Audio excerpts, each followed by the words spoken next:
Good afternoon, and thank you so much for joining me for this WNCT Now digital news update as we continue our election coverage. I'm Emily Severidge, live in our digital studio. We're in day 2 of calculating the results of the election, and the big question this morning is who will win the presidential race? The candidates are clawing for votes in battleground states across the country.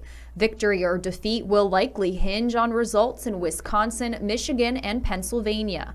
As of now, neither President Trump or Joe Biden has the necessary 270 electoral votes needed to carry them into the White House. There are thousands of votes still to be counted in Michigan and Pennsylvania, and mail-in ballots will still be trickling in over the next few days in many states. Experts say it's not clear when a winner could be determined. You can stay with WNCT for all of your local and national election headquarter needs as we continue to track the polls. We're going to see some warmer temperatures start to return. First Alert meteorologist Alex Wassilenko has that forecast for us. Happy halfway to Friday, everybody. I'm your First Alert meteorologist, Alex Wassilenko, reporting from the First Alert Weather Center on yet another sunny day across the east and coastal plains. With that sunshine today, will come some warmer temperatures than yesterday. Temperatures today should top out in the upper 60s and low 70s with light winds and also dry weather from start to finish. You will notice a few fair weather clouds beginning to build in along our coastal communities overnight into early Thursday morning. It's due in part to a sea breeze that'll be setting up along with a stagnant trough of low pressure. Both of those, the sea breeze and trough of low pressure, may provide the opportunity for partly cloudy skies along the coast during the day Thursday, and also the slight chance for an isolated shower or storm. Be sure to download that free First Alert weather app so you can track all the changes in that local forecast moving forward, because there will certainly be a lot of them. We'll continue with our gradual warm-up throughout the work week and even into your ECU home game on Saturday down at Dowdy-Ficklen Stadium, looking like a fantastic football day with temperatures in the middle to upper 70s under mostly sunny skies. But a new disturbance, a more potent one, will arrive in eastern North Carolina Sunday through the early parts of next work week. We will see and experience some isolated showers and storms to conclude the weekend on Sunday, but check out those temperatures. They remain pretty steady and quite comfortable, not to mention well above average for this time of year in the middle to upper 70s this weekend and straight through next work week. Make it a wonderful rest of your Wednesday, everybody, and get out there and enjoy the sunshine. I'm your First Alert meteorologist, Alex Wassilenko. All right, continuing our election coverage, let's take a look at the states that are still counting their ballots. We have our website pulled up here. All right, so if you check out our website here on our front page, this is our home page. You scroll on down here. This is the first story that we have on our page, your local election headquarters. Click here to follow 2020 election results. So we head over to this page. We can see there's millions of ballots from 7 states that are still to be counted, but those votes will ultimately decide the winner of the presidential election for 2020. Now, in Alaska over here, it's still undecided, but President Trump has a solid lead in this state. Officials won't have all ballots counted, though, for a few more days.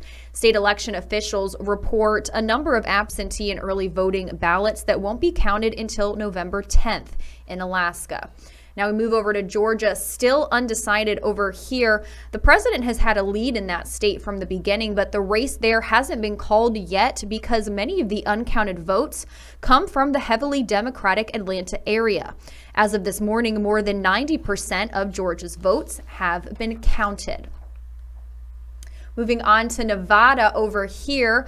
Joe Biden is leading Nevada by a narrow margin. Experts predict the former vice president will win the state, but they're still awaiting final counts from mail-in ballots. Biden also took a lead in Michigan this morning. Experts are saying it looks like he will win that state as well, but remaining absentee ballots won't be processed until Monday at the earliest. President Trump is leading in North Carolina, but why hasn't it been called? Mail-in ballots. North Carolina reports at least 100,000 absentee ballots still not sent back to the state.